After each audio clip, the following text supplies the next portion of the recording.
नमस्ते साथियों। जीवन की पूर्णता के लिए आवश्यक है कि हमारे पास भौतिक संसाधन भी हो और जीवन को समझने की समझ भी हो। लेकिन आज ना तो हमारे पास मानसिक संरचना या साइकोलॉजिकल स्ट्रक्चर को समझने की कोई व्यवस्था है, न घर में न समाज में। आपने देखा होगा कि हम बच्चों के ऊपर, हमारे माँ बाप ने हमारे ऊपर शिक्षा में समय भी लगाया और पैसा भी लगाया, हमें भौतिक संसाधनों को प्राप्त करने की शिक्षा में, भौतिक संसार को समझने की शिक्षा में।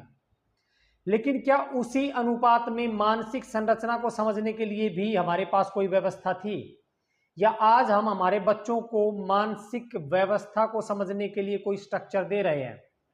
यह एक बहुत ही गंभीर सवाल है, क्योंकि आप देखते हो कि जितनी भी अव्यवस्था, डिसऑर्डर हमारे परिवार में, एक व्यक्ति के खुद के जीवन में, समाज में, राष्ट्र में और इस दुनिया में देखने के लिए मिल रहा है, यह सब केवल इसी वजह से है कि भौतिक संसार को समझने के लिए तो शिक्षा की व्यवस्थाएं हैं, स्कूल्स हैं, कॉलेज हैं, यूनिवर्सिटीज हैं। भौतिक शिक्षा इसलिए भी लोग जरूरी समझते हैं क्योंकि इससे रोटी, कपड़ा और मकान, आजीविका चलाने के लिए यह शिक्षा आवश्यक है। निश्चित तौर पे आजीविका की आवश्यकता है, लेकिन हम जीवन में मूलभूत प्रश्न खोजने भूल गए हैं। क्या आपने देखा कि आपके आसपास में बहुत सारे ऐसे लोग हैं जिनके पास बहुत ही अच्छी आजीविका के साधन हैं,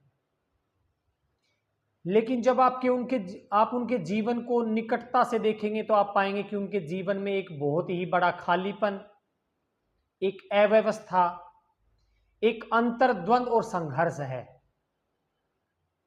तो क्यों आदमी इस एक पक्ष पर ही इतना सारा पैसा और समय लगा देता है, भौतिक पक्ष की शिक्षा पर और भौतिक पक्ष को सुदृढ़ करने पर, जबकि यह बहुत ही स्पष्टता से देखने के लिए मिलता है। आप भी अगर ध्यान से देखेंगे तो आप पाएंगे कि किसी भी व्यक्ति के जीवन में, किसी भी परिवार में, किसी भी समाज में, किसी भी राष्ट्र में और राष्ट्रों के मध्य बहुत सारी अव्यवस्थाएं हैं, डिसऑर्डर्स हैं, और ये सब हैं मानसिक संरचना को ना जानने की वजह से। मनुष्य ने जितनी ऊर्जा, जितना धन जीवन के भौतिक पक्ष को समझने में लगाया है, उसका 1% भी उसने जीवन के साइकोलॉजिकल, मानसिक पक्ष को समझने में नहीं लगाया है। और यही कारण है इस अव्यवस्था का। साथियों, यह अव्यवस्था एक व्यक्ति को भी परेशान रखती है, परिवार में भी झगड़े, अंतर्द्वंद पैदा करती है, समाज में पैदा करती है। तो आखिर मनुष्य इसको समझने में अपना समय और धन क्यों नहीं लगाता? हम इतने जागरूक क्यों नहीं हैं कि जीवन को एक होलिस्टिक या परिपूर्णता के परिप्रेक्ष्य में देख सकें? एक ऐसा जीवन जिसमें भौतिक पक्ष भी सुदृढ़ हो और मानसिक पक्ष भी सुदृढ़ हो। और जब तक ये दोनों ही पक्ष सुदृढ़ नहीं होते, इन दोनों ही पक्षों को मजबूत करने के लिए हम समय और पैसा नहीं लगाते, तब तक हमारे जीवन में, परिवार में, समाज में व्यवस्था नहीं आ सकती।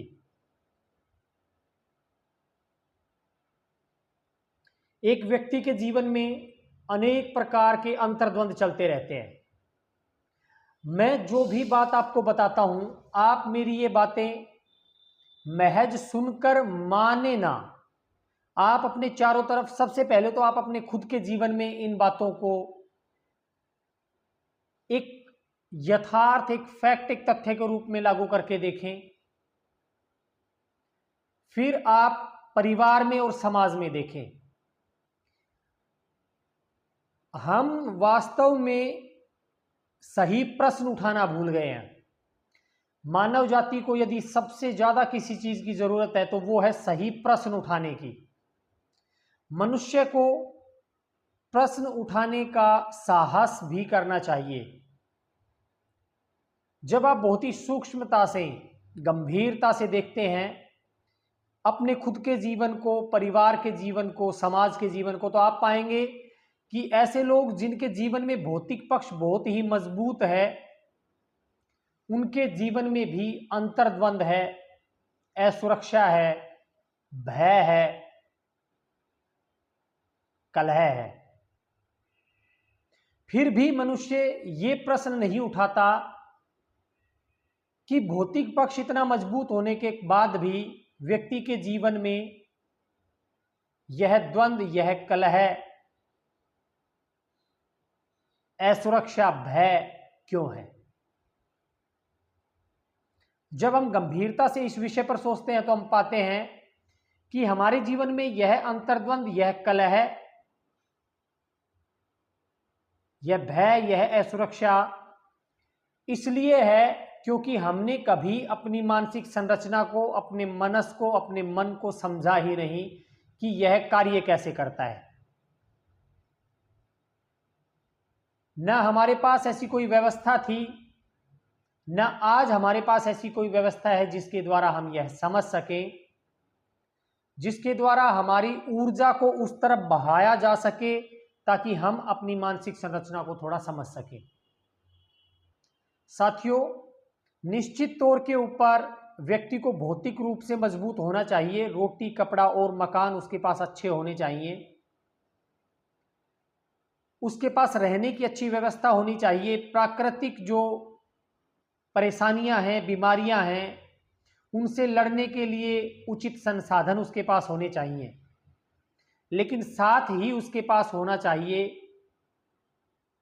मानसिक संरचना को समझने के लिए व्यवस्था, ताकि हम स्वयं इस मानसिक संरचना को समझ सकें, हमारे बच्चे समझ सकें, परिवार में सब लोग समझ सके और समाज समझ सके। जब कोई व्यक्ति भौतिक रूप से संपन्न होता है और साथ साथ में वह अपनी मानसिक संरचना को भी अच्छे से समझता है, ऐसा व्यक्ति ही एक सार्थक जीवन जीता है, एक संतुष्ट जीवन जीता है, एक संतोषपूर्ण जीवन जीता है, स्थिर एवं सहज जीवन जीता है। ऐसे जीवन का क्या फायदा जिसमें बहुत सारा पैसा हो लेकिन शांति ना हो। ऐसे परिवार, ऐसे समाज का क्या लाभ जो संपन्न तो हो लेकिन मानसिक रूप से अस्थिर हो, अंतर्द्वंद में हो, क्लेश में हो, असुरक्षा और भय में हो। तो साथियों, हर व्यक्ति को स्वयं की जिम्मेदारी लेनी चाहिए और उसे यह दृढ़ संकल्प करना चाहिए कि मैं मेरे जीवन में भौतिक संपन्नता के लिए जितना समय और ऊर्जा लगाऊंगा, उसी अनुपात में मैं अपने जीवन को समझने में, अपनी मानसिक संरचना को समझने में, मेरे भीतर इतना भय, असुरक्षा, प्रतियोगिता की भावना, अंतर्द्वंद क्यों है, यह समझने में लगाऊंगा। जब प्रत्येक व्यक्ति यह जिम्मेदारी लेगा तो जैसा मनुष्य आज है ऐसा नहीं होगा। एक अलग ही चेतना के दर्शन देखने को मिलेंगे। परिवार, समाज, राष्ट्रों में आज जो अंतर्द्वंद है, प्रतिरोध है, वह देखने को नहीं मिलेगा यदि मनुष्य ने यह जान लिया कि भौतिक संपन्नता में जितना समय और ऊर्जा लगाना चाहिए उतना ही समय और ऊर्जा आध्यात्मिक संपन्नता में भी लगाना चाहिए। आध्यात्मिक शब्द का अर्थ भी लोगों ने बहुत गलत कर रखा है। मैं यहां आध्यात्मिक शब्द का अर्थ स्पष्ट कर देना चाहता हूं। आध्यात्मिकता का अर्थ है स्वयं को जानने में, स्वयं की मानसिक संरचना को जानने में, मेरा मन कैसे काम करता है यह जानने में, मैं क्या हूं, मेरा मन क्या है यह जानने में। यही आध्यात्मिकता है, यही स्वबोध है, सेल्फ नॉलेज है, स्वज्ञान है। और स्वज्ञान ही हमें सभी अंतर्द्वंदों से, द्वेष, ईर्ष्या, काम, क्रोध, मोह, लोभ, प्रतियोगिता से, असुरक्षा से और भय से मुक्ति दिलाता है। तो साथियों, आइए हम सब मिलकर यह दृढ़ संकल्प करें कि मैं मेरे जीवन में स्वयं को समझने के लिए समय और ऊर्जा लगाऊंगा। धन्यवाद साथियों, आपने समय निकाला। यदि वीडियो अच्छी लगे तो इस विचार को के प्रचार और प्रसार के लिए इसको ज़्यादा से ज़्यादा शेयर करें, लाइक करें, चैनल को सब्सक्राइब करें, ताकि यह स्वबोध का आंदोलन ज़्यादा से ज़्यादा फैल सके। भौतिक संपन्नता के पीछे दौड़ते हुए असंतुष्ट मनुष्य को यह बताया जा सके कि स्वबोध की तरफ भी समय और ऊर्जा लगाए, ताकि मनुष्य के जीवन में संतोष हो, स्थिरता हो, परिवार और समाज में नवोदय हो। धन्यवाद, नमस्ते।